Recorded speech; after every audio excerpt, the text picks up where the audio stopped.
چاہتا. آپ اگر میرا مشورہ سننا چاہتے ہیں تو سنیے, مجھے صرف 30 آدمی دیجئے, میں پورے 60,000 کو مار کے آتا ہوں. مجھے صرف 30 آدمی دیجئے. اللہ اکبر, 30,000 نہیں چاہیے مجھے صرف 30 چاہیے, میں پورے 60,000 کو مار کے. صحابہ اکرام جیسے سنے سے زمین سے اچھل کے پھر بیٹھے. بولے خالد کیا باتیں کر رہے ہو, 60,000 کا لشکر مقابلے کے لیے آ رہا ہے, 10 لاکھ کی فوج کھڑی ہوئی ہے اور تم ان کو مارنے 30 آدمی کی بات کر رہے. بولے جی ہاں, میں یہ 30-20 صرف اور صرف آپ لوگوں کو مد نظر رکھ کر بول رہا ہوں, ورنہ خدا کی قسم اگر آپ میرا اپنا مشورہ پوچھ لیں تو میں اکیلا کافی ہوں, وہ 60,000 کو مار کے آتا ہوں. میں اکیلا کافی ہوں, وہ 60,000 سے میں مقابلہ کر لوں گا. اللہ اکبر, یہ ہے مومن کی شان, یہ ہے ایمان مستعین تھا. اسلام چھوٹی سوچ کا مذہب نہیں ہے. حضرت عمر رضی اللہ تعالیٰ عنہ کی بات سنیے, جب سرکار عمر ابن خطاب رضی اللہ تعالیٰ عنہ کے ہاتھ میں خلافت کی باغ دوڑ آئی, جیسے آپ خلیفۃ المسلمین والمومنین بنے, سرکار عمر ابن خطاب کا پہلا دن آپ دور خلافت میں آئے, پہلے دن آپ مسلمانوں کے بادشاہ ہوئے, پہلا دن آپ نے صحابہ اکرام کو حکم دیا کہ مجھے دنیا کا نقشہ چاہیے. آپ کے سامنے لا کر چمڑوں پر اترا ہوا جو میپ تھا, وہ میپ لا کر آپ کے سامنے رکھا گیا. مسجد نبوی میں بیٹھے ہوئے آپ نے ایک لکڑی عصا اپنے ہاتھ میں منگایا, عصا آپ کو دیا گیا, دے کر آپ نے نقشے پر ایسے یوں لکیر کھینچی, جہاں تک وہ لکڑی گئی آپ نے لکیر کھینچ کر صحابہ کو حکم دیا, میں مرنے سے پہلے یہ سارے خطے میں اسلام کا بلند ہوتا ہوا دیکھنا چاہتا ہوں, اسلام کا جھنڈا گڑتا ہوا دیکھنا چاہتا ہوں. جبکہ وہ صحابہ جن کے پاس کھانے کو کھانا نہیں ہے, جن کے پاس رہنے کے لیے گھر نہیں ہے, جن کے پاس پہننے کو کپڑا نہیں ہے, ویسوں کو حضرت عمر حکم دے رہے ہیں میں یہاں اسلام دیکھنا چاہتا ہوں. تو صحابہ اکرام نے غربت کو بہانہ نہیں بنایا, صحابہ اکرام نے تنگ دستی کو بہانہ نہیں بنایا, صحابہ اکرام نے اپنی معاشی کمزوریوں کو بہانہ نہیں بنایا. سارے صحابہ نے حضرت عمر کے ہاتھ پر ہاتھ رکھ کر بیعت کر کے کہا, خدا کی قسم عمر, ہم مرنے سے پہلے تمہارا خواب پورا کر کے دکھا دیں گے. یہ ہے مسلمان کا عطا کرے گا. سوچو, وہ 10 لوگوں میں ہو سکتا ہے نانا نانی بھی ہوں گے, ہو سکتا ہے دادا دادی بھی ہوں گے, ہو سکتا ہے ماں باپ بھی ہوں گے, ہو سکتا ہے بھائی بہن بھی ہوں گے, ہو سکتا ہے بہن بہنوں ہی ہوں گے. ارے ایک حافظ قرآن اپنے خاندان کو جنت میں لے جائے گا. لیکن افسوس اس بات کا ہے, آج ہمارا ذہن اس طرف ختم ہو چکا ہے. آج ہماری طبیعتوں میں صرف اور صرف دنیا دنیا دنیا دنیا دنیا بسی ہوئی ہے. میں ایک بڑی بات آپ سے عرض کرتا ہوں, آج ہمارے ماں باپ سوچتے ہیں کہ بھئی ہمارا بچہ انجینئر بن جائے, ڈاکٹر بن جائے. میں سلام کرتا ہوں ایسی سوچ رکھنے والوں کو, بہت اچھی بات ہے. انجینئر بنائیے اپنے بچوں کو, حافظ قرآن بنائیے, انجینئر بنائیے, ڈاکٹر بنائیے, ایڈوکیٹ بنائیے اپنے بچوں کو, سائنٹسٹ بنائیے, مگر میری بات پہ غور کریں, بنائیے مگر خالی خواہش رکھ لینے سے کچھ نہیں ہوتا. بنائیے, کم سے کم انجینئر تو بنائیے, ڈاکٹر تو بنائیے. اللہ نے آپ کو 4 بیٹے دیا ہے تو 3 بیٹوں کو آپ ڈاکٹر بنا لو, انجینئر بنا لو, ایڈوکیٹ بنا لو. ایک بیٹا جو سب سے زیادہ ذہین ہو اس کو نکالو اور حافظ قرآن بنا لو. کیا بنا لیں, ذرا زور سے بولے, حافظ قرآن بنا لیں. کیونکہ انجینئر بیٹا اپنے باپ کو جنت میں نہیں لے جائے گا, ڈاکٹر بیٹا اپنے باپ کو جنت میں نہیں لے جائے گا. خود خدمت خلق کر کے جا تو سکتا ہے لیکن باپ کو تو نہیں لے جا سکتا ہے.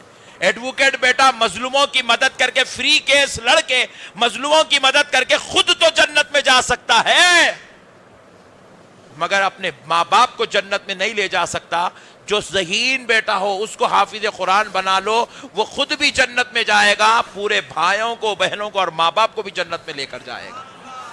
میرے پیارے بھائیوں, آج ہمیں ضرورت ہے, مگر افسوس ہے کہ سوچ اچھی ہے مگر اس پہ عمل کوئی بھی نہیں کرے. انجینئر بھی نہیں بنا رہے میرے بھائی. آج کل ہمارا جو مسلم معاشرہ میں انجینئر بھی نہیں بنا رہے ہیں. ایک صاحب کو میں پوچھا کیا ہے, وہ بچے کی پڑھائی کیسی چل رہی ہے, کیا کرتا مولانا پڑھ کے, اپن پڑھ کے کیا کرے, انہیں پڑھ کے کیا کرتا کہتے ہیں. ایسی تھرڈ کلاس سوچ, اتنی لو کوالٹی کی سوچ ہے مسلمان کی, اتنی گری ہوئی سوچتا ہے مسلمان. ایک بچہ انتہائی ہائیلی کوالیفائڈ, بہترین بریلینٹ مائنڈ اللہ نے اس کو دیا ہے. تو میں نے اس سے کہا کہ میاں تم آئی ایس کے لیے تم کوشش کر سکتے ہو. اب نے بولتا اپنے کو کون جاب دیتے مولانا, اپنے کو کون دیتے مولانا جاب, اپنے کو جاب دیتے مسلمان ہے, اپن مسلمان جاب ملتی. اتنی کمزور سوچ ہے ہماری, پہلے ہی ریزلٹ نکال لیتے ہم لوگ. آئی ایس بعد میں بنتے ہوں گے, آئی پی ایس بعد میں بنتے ہوں گے, وہ پولیس کی ٹریننگ بعد میں کرتے ہوں گے, بی ایل ایل بھی بعد میں, ریزلٹ پہلے نکال لیتے. ایسا دکھتا انہیں خدا ہے. کون بولے بھائی آپ کو قبل از وقت رزلٹ نکالنے کے لیے؟ کتنی ہم لوگ گری ہوئی حرکت کرتے ہیں. آج بتائیے آپ, کیا کوئی مسلمان آپ کو آئی ایس نہیں ملے گا؟ برابر ملے گا. آئی ایس ہندوستان کے اندر حق ہے آپ کا.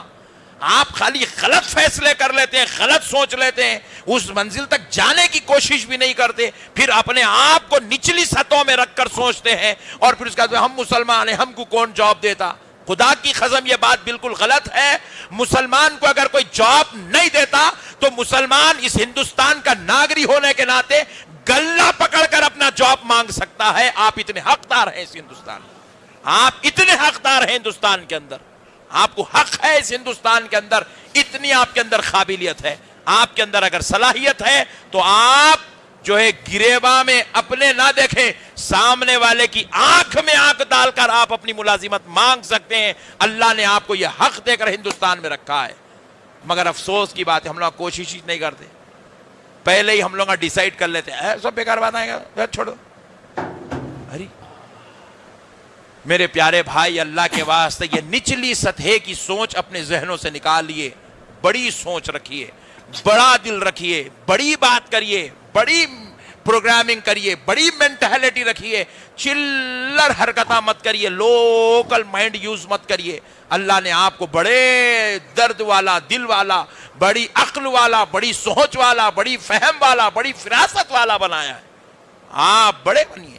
اسلام بھی اگر ایسی چھوٹی سوچ کا رہتا تو اسلام مکے سے نکلتا مدینے میں ختم ہو جاتا تھا. اسلام اتنا پھیلتا ہی نہیں تھا. اسلام چھوٹی سوچ کا مذہب نہیں ہے.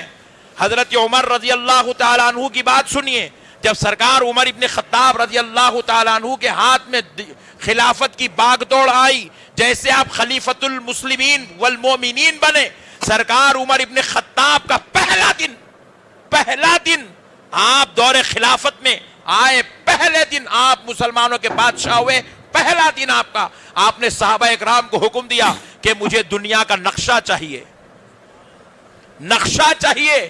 آپ کے سامنے لا کر چمڑوں پر اترا ہوا جو میپ تھا وہ میپ لا کر آپ کے سامنے رکھا گیا. مسجد نبوی میں بیٹھے ہوئے آپ نے ایک لکڑی عصا اپنے ہاتھ میں منگایا, عصا آپ کو دیا گیا, دے کر آپ نے نقشے پر ایسے یوں لکیر کھینچی, جہاں تک وہ لکڑی گئی آپ نے لکیر کھینچی, کھینچ کر صحابہ کو حکم دیا میں مرنے سے پہلے یہ سارے خطے میں اسلام کا بلند ہوتا ہوا دیکھنا چاہتا ہوں, اسلام کا جھنڈا گڑتا ہوا دیکھنا چاہتا ہوں. جبکہ وہ صحابہ جن کے پاس کھانے کو کھانا نہیں ہے, جن کے پاس رہنے کے لیے گھر نہیں ہے, جن کے پاس پہننے کو کپڑا نہیں ہے, ویسوں کو حضرت عمر حکم دے رہے ہیں میں یہاں اسلام دیکھنا چاہتا ہوں. تو صحابہ اکرام نے غربت کو بہانہ نہیں بنایا, صحابہ اکرام نے تنگ دستی کو بہانہ نہیں بنایا, صحابہ اکرام نے اپنی معاشی کمزوریوں کو بہانہ نہیں بنایا. سارے صحابہ نے حضرت عمر کے ہاتھ پر ہاتھ رکھ کر بیعت کر کے کہا خدا کی قسم عمر ہم مرنے سے پہلے تمہارا خواب پورا کر کے دکھا دیں گے. یہ ہے مسلمان کی شان, یہ ہے مسلمان کی معیار, یہ ہے مسلمان کی سوچ, یہ ہے مسلمان کا وجدان, یہ ہے مسلمان کا ویژن اور مقصد. لیکن افسوس کی بات ہے آج ہم لوگ کمزور لوگ ہیں, بس کمزور. ہمارے بچے کو پوچھے کیا میاں کتنا کما رہا, الحمدللہ 8,000 روپے کما رہا ہوں مولانا. 8,000 کمانے پیدا ہوا, رے ہولے تو 8,000 کمانے پیدا ہوا, تو کیا کر رہے بیٹے آپ؟ ماشاء جی مولانا ڈگری چلی الحمدللہ. اور کیا کریں گے آپ نے؟ دیکھتا ہوں مولانا کچھ بھی کر لیتا ہوں, جاب نہیں ملا تو والد صاحب کا آٹو تو ہے مولانا چلا لیتا ہوں. کتنی گری ہوئی سوچ ہے مسلمان کی. ڈگری کر رہا ہے اور سوچتا ہے کہ میں آٹو, بابا کا آٹو ہے چلا لوں گا. اتنی لو مینٹیلٹی مسلمان کی, افسوس کی بات ہے. مسلمان اتنے چلر آدمی کا نام نہیں ہے دوستو, ہم نے مسلمان کا نام خراب کر دیا ہے. مسلمان بڑی سوچ کا نام ہے, مسلمان بڑے مقصد کا نام ہے, مسلمان بڑی فہم اور بڑی فراست اور اڑنے والی شاہین سے بھی زیادہ پرواز کرنے والی شے کا نام مسلمان ہے۔ میرے پیارے بھائیوں، آپ کو ایک واقعہ سناؤں تاکہ آپ کو معلوم ہو مسلمان کی سوچ اور مسلمان کی فکر اور مسلمان کا ایمان اور یقین کیسا ہوتا ہے، تاکہ آپ کے اندر ہمت پیدا ہو۔ حالانکہ یہ میرا عنوان نہیں، لیکن پھر بھی آپ کو سنا رہا ہوں تاکہ آج کل جو نوجوانوں سے ملے بات کرے تو اتنی چیپ بات کرتا، تھرڈ کلاس لوکل مائنڈ گفتگو کرتا، طبیعت تھک جاتی پوری، اس سے کی کو بات کرے رے بھائی، ایک دم نچلے جا کے بات کرتا میرے بھائی مسلمان ہمارا۔ سنیے نوجوانوں، بالخصوص ذرا غور سے سنو، سیرت الحلبیہ میں علامہ امام برہان الدین حلبی رحمت اللہ علیہ تابعی ہیں، اس زمانے میں صحابہ اکرام کا زمانہ ان کو نصیب ہوا، اس زمانے میں انہوں نے رسول اللہ صلی اللہ علیہ وسلم کی سیرت پر کتاب لکھی، سیرت الحلبیہ۔ علامہ برہان الدین ابن حلبی رحمت اللہ علیہ ایک واقعہ تحریر کرتے ہیں کہ حضرت سیدنا خالد بن ولید رضی اللہ تعالیٰ عنہ اور حضرت سیدنا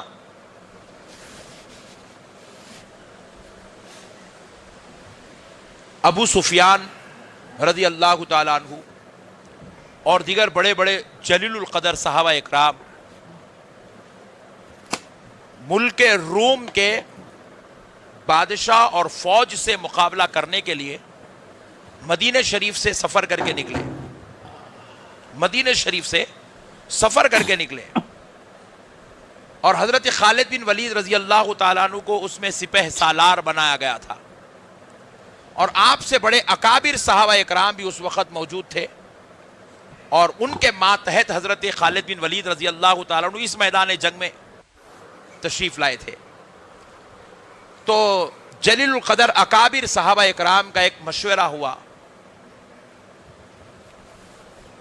پہلے قاصدوں کو بھیجا گیا کہ دیکھیں کہ روم کے بادشاہ کے پاس کتنی فوج ہے جو ہم سے مقابلہ کرنا چاہتی ہے۔ تو قاصد آ کر بیان کرنے لگا 10 لاکھ کی فوج لے کر وہ تیار کھڑا ہوا ہے، ذرا زور سے بولے، 10 لاکھ فوج ادھر ہے ملک روم کے بادشاہ کے پاس جو اسلام کو ختم کرنا چاہتا ہے، 10 لاکھ کی فوج لے کر، اور ادھر مسلمانوں کے پاس سے جو صحابہ اکرام اور تابعیوں کا جو قافلہ آیا تھا جہاد کرنے کے لیے، جنگ کرنے کے لیے، وہ کتنا تھا؟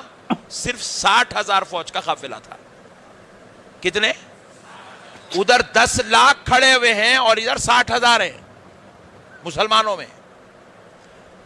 اب صحابہ اکرام رضوان اللہ علیہ مجمعین، جس میں عشرہ مبشرہ بھی ہیں، حضرت ابو سفیان بھی ہے، حضرت خالد بن ولید بھی ہیں، اور خالد بن ولید سے بڑے اکابر صحابہ اکرام بیٹھے ہوئے ہیں جن کے ماتحت خالد بن ولید ہیں۔ اب صحابہ اکرام کا مشورہ ہو رہا کہ بھئی ادھر 10 لاکھ کی فوج ہے، ہمارے پاس 60,000 لوگ ہیں، ہم کیسا مقابلہ کریں گے؟ تو جواب ملا، حضرت ابو عبیدہ بن جراح رضی اللہ تعالیٰ عنہ نے کہا کہ خالد بن ولید کو 30,000 صحابہ کے ساتھ، 30,000 اسلامی لشکر اور فوج کے ساتھ میدان میں اتارا جائے۔ 30,000 فوج کے ساتھ۔ کیوں؟ کیونکہ وہ 10 لاکھ تو ہیں، لیکن مقابلے کے لیے ان کے پاس سے 60,000 فوج ہمارے سے مقابلے کے لیے آ رہی ہے۔ کتنے ہزار کی؟ 60,000 کی۔ تو ہم 30,000 کو میدان میں اتارتے تاکہ ایک آدمی 2 کا مقابلہ کر لے۔ بات مناسب ہے، ایک آدمی 2 کا مقابلہ کر لے۔ تو حضرت خالد بن ولید رضی اللہ تعالیٰ جھٹ سے کہا، خبردار، آپ اپنا مشورہ واپس لیجئے، میں اس کو قبول نہیں کرتا۔ بولے کیوں؟ کیا آپ 60,000 کے بدلے میں 60,000 چاہتے ہو؟ تو خالد بن ولید نے کہا، نہیں، میں 60,000 کے بدلے میں 60,000 نہیں چاہتا، 60,000 کے بدلے میں 30,000 بھی نہیں چاہتا۔ آپ اگر میرا مشورہ سننا چاہتے ہیں تو سنیے، مجھے صرف 30 آدمی دیجئے، میں پورے 60,000 کو مار کے آتا ہوں۔ مجھے صرف 30 آدمی دیجئے۔ اللہ اکبر! 30,000 نہیں چاہیے مجھے صرف 30 چاہیے، میں پورے 60,000 کو مار کے۔ صحابہ اکرام جیسے سورے سے زمین سے اچھل کے پھر بیٹھے. بولے خالد کیا باتیں کر رہے ہو؟ 60,000 کا لشکر مقابلے کے لیے آ رہا ہے, 10 لاکھ کی فوج کھڑی ہوئی ہے, اور تم ان کو مارنے 30 آدمی کی بات کر رہے ہو؟ بولے جی ہاں, میں یہ 30-20 صرف اور صرف آپ لوگوں کو مد نظر رکھ کر بول رہا ہوں, ورنہ خدا کی قسم اگر آپ میرا اپنا مشورہ پوچھ لیں تو میں اکیلا کافی ہوں, وہ 60,000 کو مار کے آتا ہوں. میں اکیلا کافی ہوں, وہ 60,000 سے میں مقابلہ کر لوں گا. اللہ اکبر. یہ ہے مومن کی شان, یہ ہے ایمان مسلم, یہ ہے ایمان مومن. میرے پیارے بزرگوں اور دوستو, یہ ہے اسلام. حضرت خالد بن ولید نے کہا, حضرت ابو عبیدہ بن جراح رضی اللہ تعالیٰ کا, کیا بات کر رہے ہو خالد, تم یہ کیسے کہہ سکتے ہو کہ تنہا مار کے آؤ گے؟ تو حضرت خالد بن ولید نے تمام صحابہ سے ایک سوال کیا, آپ مجھے بتائیں میں کیا اپنی ذات کے لیے لڑ رہا ہوں؟ سب نے کہا نہیں, تم اللہ اور اس کے رسول کے لیے لڑ رہے ہو, اسلام کے لیے لڑ رہے ہو, اسلام کے لیے تم جو ہے میدان جنگ میں اتر رہے ہو. تو کہا سنو, جب میں اللہ اور اس کے رسول کے لیے میدان جنگ میں اتروں گا, جب میں اللہ اور اس کے رسول کے لیے جو ہے میدان جنگ کی طرف جاؤں گا, تو بتاؤ کیا میں جب جاؤں گا تو کیا اللہ میری مدد نہیں کرے گا؟ کیا رسول اللہ میری مدد پر نہیں ہوں گے؟ بولے اللہ اور اس کا رسول جب میری مدد کرتا ہے تو پھر اللہ اور اس کے رسول کی مدد بڑی ہے یا ظالم کی تلوار کا دم بڑا ہے؟ یہ ایمان تھا حضرت خالد بن ولید کا. مگر سب نے آپ کی بات کا, آپ کے مشورے کو رد کیا, کسی نے بھی قبول نہیں کیا. بالآخر بات چلتی گئی. یہ طے ہوا کہ خالد بن ولید تم 60 آدمیوں کو لے کر اترو گے اور ایک آدمی 1000 کا مقابلہ کرے گا. ایک آدمی 1000 کا مقابلہ کرے گا. حضرت خالد بن ولید رضی اللہ تعالیٰ عنہ 60 کو لے کر میدان جنگ میں گئے, مگر جانے کے بعد کیا کرے معلوم؟ بولے 30 کو بولے الگ ہو جاؤ, بیٹھ جاؤ. بولے 30 کو الگ کر دیے, کر کے بولے اس میں سے اگر کوئی شہید ہوا تو تم آنا, لڑیں گے تو ہم 30 ہی. تو اب صحابہ کا ایمان دیکھیے, ایک صحابی کو حضرت خالد بن ولید وہ 30 میں شامل کر کے بولے بیٹھ جاؤ. وہ صحابی کو جلال آیا, تلوار کھینچے خالد بن ولید کی گردن پہ رکھ دیے, رکھ کر کہنے لگے میں بیٹھنے والے 30 میں نہیں رہنا چاہتا, مقابلہ کرنے والے 30 میں رہنا چاہتا ہوں. اللہ اکبر. یہ حرارت ایمان صحابہ کا, یہ حرارت ایمان. اتنی بلند و بالا یقین اور اتنی بلند و بالا ایمانی حرارت کے ساتھ صحابہ میدان جنگ میں اترتے تھے. آج کہاں ہے ہمارے ساتھ حرارت؟ کہاں؟ ہم اتنی لوکل سوچ رکھتے ہیں, اتنی لوکل سوچ رکھتے ہیں, سوچ دیکھے تو شرم آتی. اتنے کا ہی چھے کیا رے بھائی, ہمارے بچوں کو 10 کا ایگزام لکھا ہے تو پٹھے کیسا چلیں گے ایگزام ہے, الحمدللہ 40% بھی آ گئے تو بس پاس تو ہو جاتا ہوں. میں بول رہا اتنا لوکل یارو, اتنا تھرڈ کلاس سوچتے, اتنی گری ہوئی سوچ رکھتے مسلمان. خالی پاس ہوگا تو بس سے بھائی اپن قصہ ہی ختم, بات کی بات ہے دیکھ لیں گے. بولے کیا ہے میرے بھائی, کب اٹھیں گا مسلمان, کب جاگے گا مسلمان؟ ارے میرے بھائی خدا کی قسم تم کو کسی سے مقابلے کی ضرورت نہیں ہے, تم خالی اپنے آپ کو تیار کر لو, اللہ اور اس کے رسول کی مدد تمہارے ساتھ ہے. اللہ اور